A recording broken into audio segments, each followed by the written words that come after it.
Keithczezkleba, with the Hoover Police Department. Joining me at the podium today will be Hoover Mayor Frank Brocato, spelled B-R-O-C-A-T-O, and Hoover Police Chief Nick Derzis, spelled D-E-R-Z-I-S. You may also hear from Lieutenant Daniel Lowe, spelled L-O-W-E, of the Hoover Police Investigations Division. Mayor Brocato will make a brief opening statement, and then Chief Derzis will read a prepared statement. After Chief's statement is complete, there will be an opportunity to ask a few questions regarding this investigation. Keep in mind that this is still an ongoing investigation, so there may be some questions that we cannot answer. With that, I will turn it over to Mayor Brocato.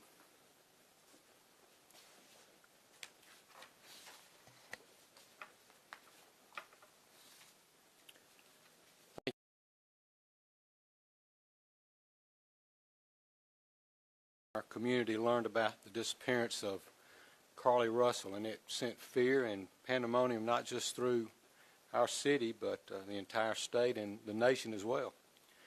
The media quickly joined us to get the word out about Carlee. Our community sprung into action, and they organized search parties, arranged prayer vigils, and they took other steps that I'm not even aware of to help in this situation. The Hoover Police Department quickly rallied multiple partner agencies, stopping at nothing to find Carlee.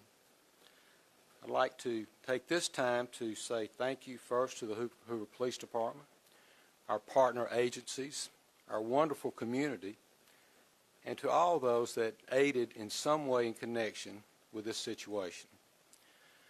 As the days have gone on and more information has been shared, we know everyone has questions. The Hoover Police Department is known for being very methodical and thorough with their investigations. For that reason, we did not feel comfortable speaking in detail publicly until now.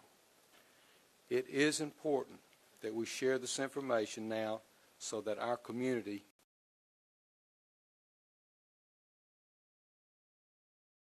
Hoover Police Chief Nick Derzis. Thank you. Thank you, Mayor. Thank everyone for being here today. Besides me stands the team who played a significant role in this investigation. I want to thank our department, members of surrounding local law enforcement agencies, the FBI, Secret Service, United States Marshals, and ALEA for their assistance in this case. We said from the evening of July 13th, our focus would be the safe return of Carlee Russell. That occurred on Saturday, July 15th, approximately 49 hours after she called 911 and disappeared. From that point, our focus has been to determine Carlee's whereabouts during that time and what exactly took place. Let me say up front, this investigation is not over. We're still working this case, and we'll be working this case until we uncover every piece of evidence that helps us account for the 49 hours that Carlee Russell was missing. However, through the public interest, and in some cases, public fear, that this story has generated, we owe it to our citizens to tell them the facts that we have uncovered. So I will give you the facts that we know today. On July 13th, at approximately 8:20 p.m., Carlee left work from a business at the Summit. Surveillance video from her place of employment shows Carlee concealed a dark-colored bathrobe, a roll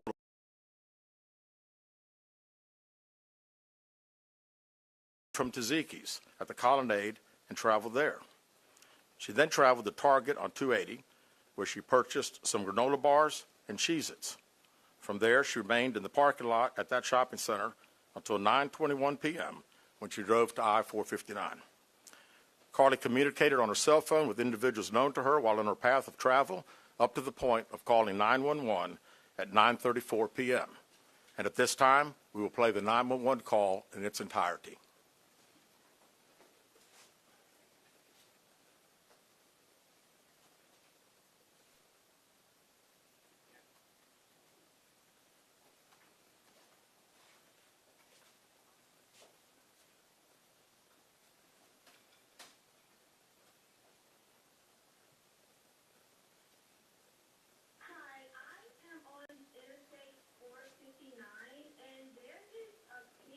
Walking by their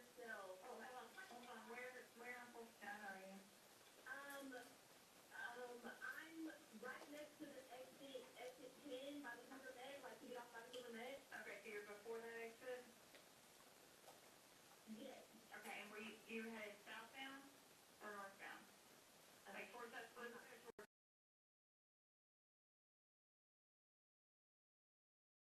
side? On the right side. Were they walking northbound or southbound? They're walking towards Tuscaloosa. Walking southbound? Or how old do they look? Like a toddler, like maybe like 3 or 4. Did you pull over with them? Are you still with them? Yes. Okay, are you with the child right now? No, I'm not. I didn't get out of the car. I can see them though. Do you mind staying and keeping an eye on them until we get there? Yeah. Yeah, sure, yeah. Okay, what kind of car are you in?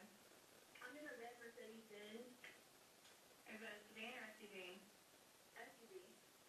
I mean, it's a sedan. Sorry. Can you put your hazards on for me? Yeah, they're on. Okay. Did you talk to the child at all, or did you say anything to them? No. Okay. No. Do they look like they're injured? No, they don't. Are they white, black, Hispanic, or Asian? They're white. Okay. Is it male or female? I think it's a boy, a little boy. White male? Okay. So is he wearing clothes? Yes. Okay. What is he wearing? It's a white t-shirt, and it doesn't look like he has any pants on. It looks like a diaper. And you don't see any cars?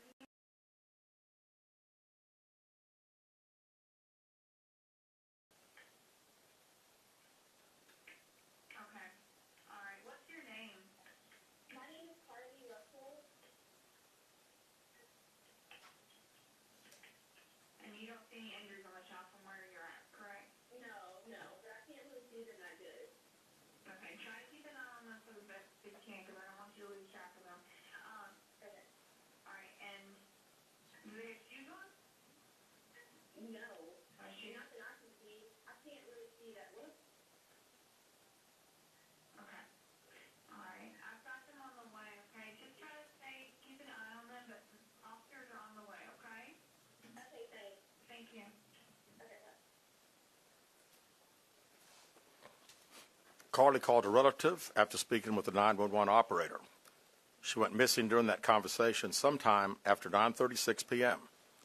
Traffic camera footage was obtained which depicted this portion of the incident, and that footage was analyzed as part of the investigation in conjunction with the 911 call and cell phone data to accurately determine the time frame. Carlee's 911 call remains the only report of a child on the interstate, despite numerous vehicles passing through the area at that time. No one has called to report that a child is missing, and the Hoover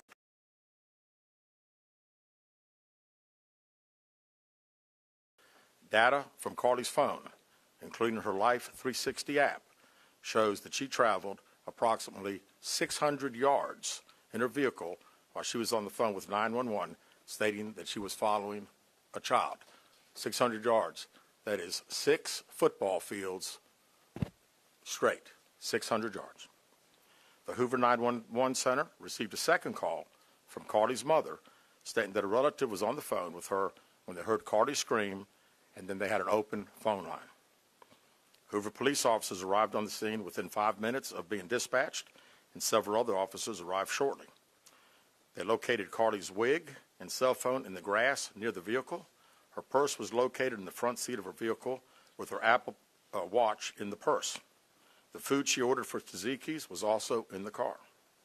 The items she purchased from Target, as well as the items taken from her place of employment, were not in the vehicle, nor were they located anywhere around the scene. Hoover police deployed all available assets from the point in the search for Carlee. Additional resources were called in to include our own drone unit, crime scene investigators. Numerous detectives responded to the scene. Throughout the day Friday, officers from surrounding local and federal agencies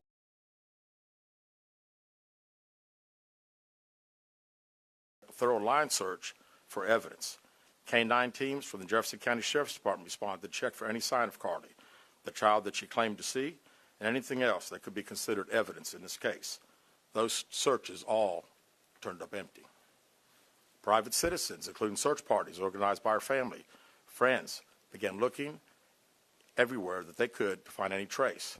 These searches took place throughout the day Friday and again on Saturday, yielding nothing.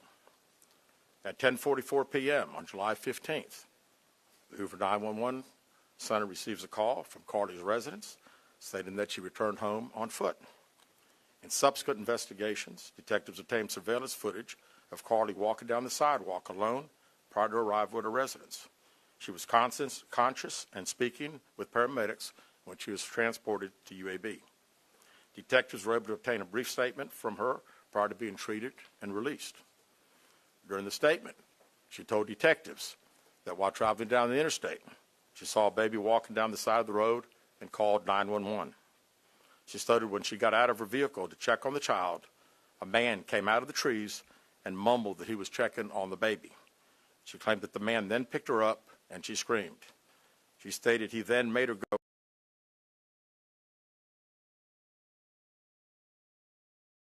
is being in the trailer of an 18-wheeler. She stated that the male was with a female. However, she never saw the female, only hearing her voice.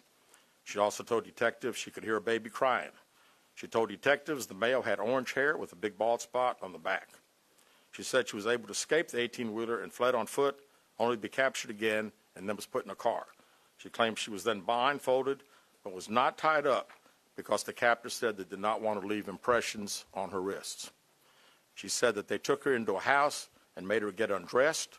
She believes they took pictures of her, but she does not remember them having any physical or sexual contact. She stated the next day she woke up and was fed cheese crackers by the female. She said the woman also played with her hair, but could not remember anything else. At some point, she was put back in a vehicle she claims was able to escape while it was in the West Hoover area. She told detectives she ran through lots of woods until she came out near her residence. During this interview, detectives noted that Carlee had a small injury to her lip, and she claimed that her head was hurting. She also had a tear in her shirt. Detectives also noted that she had $107 cash in her right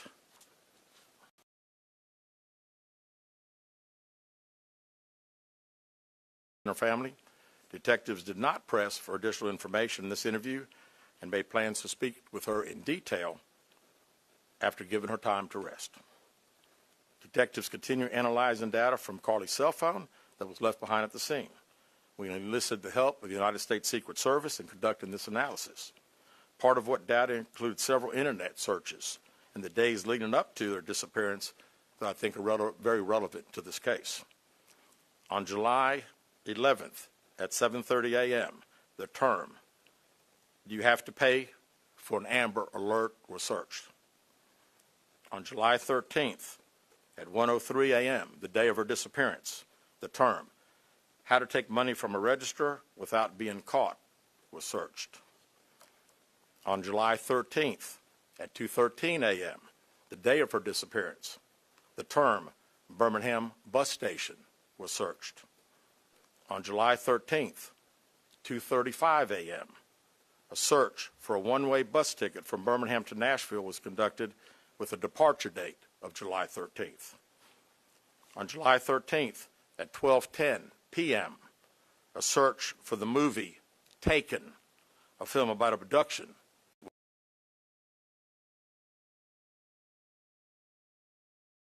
Carlee's place of employment, including one regarding the maximum age of an Amber Alert. There were other searches on Carlee's phone that appeared to shed some light on her mindset, but out of respect for her privacy, we will not be releasing the content of those searches at this time. We've asked to interview Carlee a second time, but have not been granted that request. As you can see, there are many questions left to be answered, but only Carlee can provide those answers. What we can say is that we've been unable to verify most of Carlee's initial statement made to investigators, and we have no reason to believe that there is a threat to the public safety related to this particular case. Thank you very much. With that, we'll open the floor for some questions. Please raise your hand, and I will call on you. Carol. Chief, do you expect any charges against Carlee Russell in connection with the disappearance and in connection with what was taken from the Woodhouse spa? Right now, our focus is to determine those 49 hours, so the investigation continues. So to be perfectly honest with you, that hasn't even entered our mind or been discussed. One more question. Is it surprising to you that the family has not been cooperative in returning to be questioned? Well, I think the family has stated to us that they didn't think that in her mental state right now because of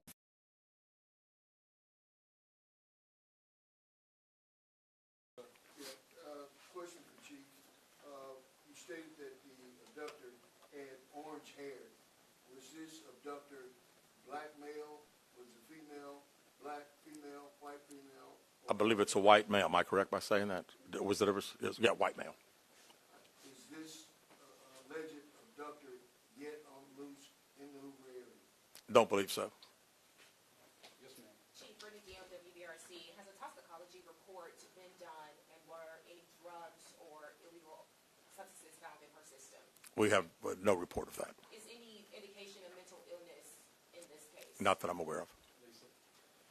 There's been a concern in the community that if this turned out not to be a true story, that the next time a young woman of color was missing, that it might not be taken seriously. How would you respond to that? I'd respond to say that we investigate every crime to the fullest, just like we have this one. Was she traveling with anyone? Excuse me. Was she traveling with anyone since the time she disappeared, to your knowledge? And not to my knowledge. Chief, I know you said you weren't able to verify a lot of aspects of the story. Where do you think she went, and how would you characterize what happened here? You know, that's the $100 question. You know, we pretty much know exactly.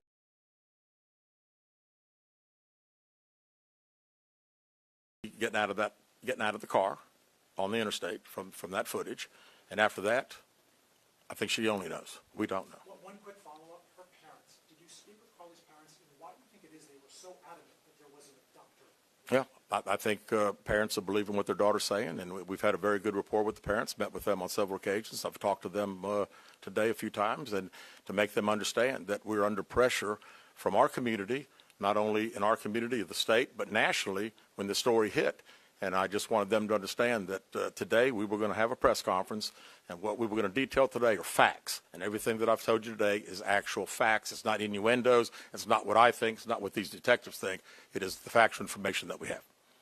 Chief, I'll do all this at WBRC. How much time do you think you'll give the family before going back to Carlee for sentencing? Well, I think our detectives have talked to the parents, and we're ready.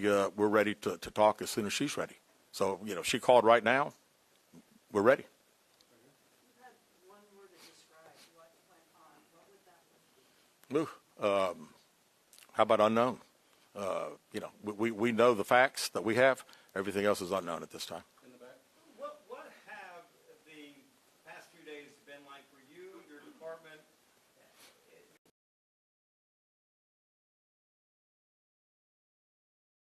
That Thursday, when she went missing, of course, the focus was to get Carlee home. That's what we want all. We wanted her safe and sound, and that's all happened. And then, of course, this has gotten to be not only a local, state story, but a national story. So, you know, it is. It's a lot of stress on everyone in the Hoover Police Department, and the mayor, to every citizen here. We want to know the truth. As you stand here, are you frustrated? I wouldn't say I'm frustrated. I mean, I'm very happy that Carlee's home. That was the main ingredient here, and then we'll figure it out. I promise you that. We'll end up figuring it out. Any idea about the number of manpower hours or the expense of the drones and all the rest of the search that might have cost the city and the state and the federal government? Yeah, we haven't had time to consider that, but it's you know, again, these detectives that are here. This is just a small group of people that have been associated with this case. We have put every available resource that we have on this case because we wanted to make sure that we found out everything. We wanted to get her home, and we have. Chief, was there any prior indication of mental health problems? Not that I'm aware of. Could you just expand on the people from the state, federal resources brought in? What were they doing exactly as you all were searching for her? Would you just expand on that? Sure. A lot of the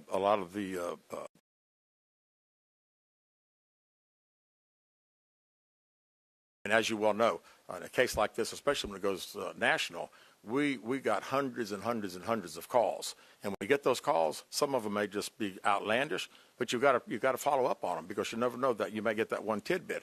And I'd also say too that we had a great cooperation with the family. The family received hundreds and hundreds of tips, and every time they got a tip, they sent it to us. Would you say a crime has been committed? No, we have not determined that. No. Keith Mims, WAGG 610 Summit Media. Question for Chief.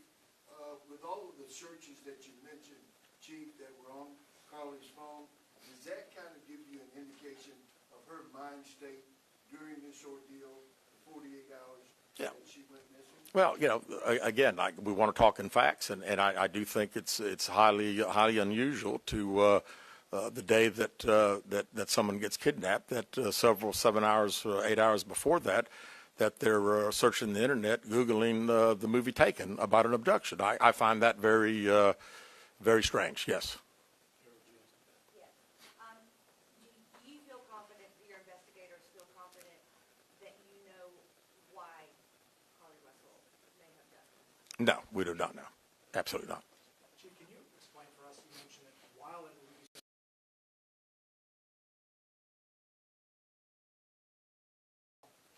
Which tells me that I've had kids, and I'm sure a lot of people here have, and it's very, very, again, she said it, and I'm not saying it couldn't happen because I've always been one of these guys, never say never, but 6 football fields. I like athletics, I like football. 6 football fields. To think that a toddler, barefoot, that could be 3 or 4 years old, is going to travel 6 football fields without getting in the roadway, without crying, without any just moving down.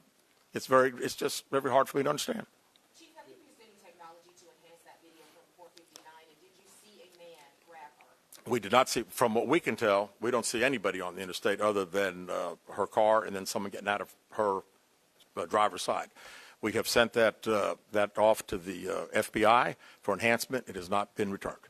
Do you think in this case that charges will be forthcoming towards Carlee Russell, and how serious of a crime is it to not only fabricate a 911 call, but to lie to law enforcement during an investigation? Well, again, that's not something that we've been discussed since we're going through the still investigation. But, people have to understand that when someone says something like this, we put every available resource.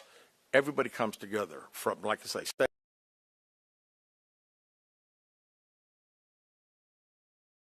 The gentleman earlier said frustrated. I mean, it is a little frustrating to think that all this has been done and we can't find anything out. Did anyone see her calling in from the side of the road when she made that 911 call? Not to my knowledge. All right, last question here. Is this investigation held up until you can speak once again to Carlee Russell? Well, there's a few things that we're still doing, but obviously we want to talk to Carlee as soon as we can and do an in-depth interview. And at that time, I think we'll have these investigators doing some other things. So That's all the questions we're going to answer today. We appreciate you guys coming, and we'll be following up with y'all later.